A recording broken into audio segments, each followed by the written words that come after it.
বন্ধুরা স্বাগতম সবাইকে। ৩ মার্চ ২০২৬ আন্তর্জাতিক গণমাধ্যমগুলোর প্রধান শিরোনাম হয়ে ওঠে বিশ্বের সবথেকে আধুনিক নজরদারি ড্রোন গ্লোবাল হক ইরান সীমান্তের কাছে নিখোঁজ হয়েছে।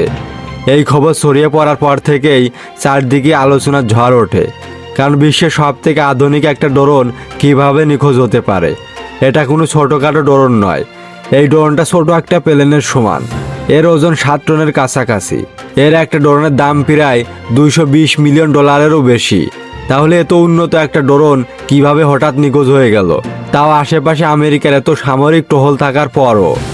একটা এয়ারক্রাফট ক্যারিয়ারের সাথে ৩ থেকে 4টা মাঝারি ও ছোট যুদ্ধজাহাজ নিয়ে ইরানের কাছাকাছি সমুদ্রে নিয়মিত টহল দিচ্ছিল। আর এই বহরের অনেক উপরে প্রায় 12 কিলোমিটার উচ্চতায় সব কিছুর উপর নজর রাখছিল একটি আধুনিক নজরদারি ড্রোন গ্লোবাল হক। গ্লোবাল হককে বিশ্বের সবথেকে উন্নত নজরদারি ড্রোনগুলোর একটি বলা হয়। এটা একটানা 30 ঘন্টার বেশি সময় আকাশে থাকতে পারে, অনেক উচ্চতা থেকে হাই রেজুলেশনের ছবি তুলতে পারে এবং বিস্তৃত এলাকায় নজরদারি চালাতে পারে। এর শক্তিশালী সেন্সর শত্রুপক্ষের ঘাঁটির অবস্থান বের করতে পারে, এমনকি কমান্ড পেলে অ্যাটাকও চালাতে পারে। এর থেকে অবাক করার মতো বিষয় হলো এই ড্রোন শত্রুপক্ষের যে কোনো রাডার সিগন্যাল ব্লক করে দিতে পারে।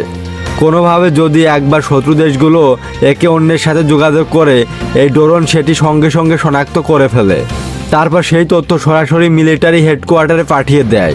সেদিন ড্রোনটি নিয়ন্ত্রণ করা হচ্ছিল এয়ারক্রাফট ক্যারিয়ারের সাথে থাকা একটি ছোট জাহাজ থেকে। জাহাজে থাকা কন্ট্রোল টিম লাইভ ডেটা ও ভিডিও পর্যবেক্ষণ করছিল, সব কিছুর উপর নজরদারি করছিল। এই সমুদ্র থেকে মাত্র 35 কিলোমিটার দক্ষিণে অবস্থিত ইরানের গুরুত্বপূর্ণ নেভি পোর্ট চাবাহার নৌঘাটি। এখান থেকে ইরান তাদের উপকূল ও সমুদ্র সীমার উপর কঠোর নজরদারি চালায়। গ্লোবাল হক ড্রোন এমনভাবে তৈরি করা হয়েছে যা অনেক দেশের উন্নত রাডারকেও ফাঁকি দিতে সক্ষম। কিন্তু ইরানের এই ঘাঁটিতে মোতায়েন করা হয়েছে রাশিয়া ও চীনের তৈরি উন্নত আধুনিক নেভো M3 multi-brand radar system. Iran বহু আগে থেকে এসব রাডার কিনেছে। ইরানের রাডার কন্ট্রোল রুমে দায়িত্বরত অফিসাররা স্ক্রিনে একটি অস্বাভাবিক সিগন্যাল লক্ষ্য করেন।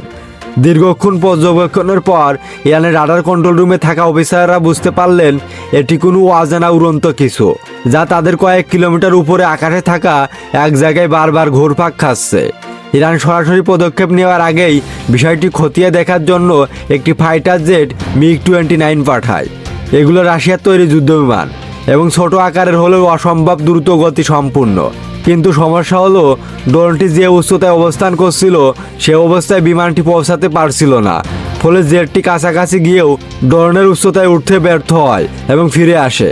গোটা বিশ্ব খুব ভালো করেই জানে ইরানের এয়ার ডিফেন্স সিস্টেমের সক্ষমতার কথা।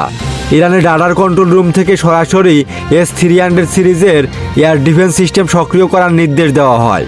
এই সিস্টেম থেকে ছোড়া মিসাইল প্রতি ঘন্টায় 3600 কিলোমিটার বেশি গতিতে ছুটতে পারে এবং প্রায় 400 কিলোমিটার দূরে নির্দিষ্ট লক্ষ্যবস্তুতে আঘাত আনতে পারে।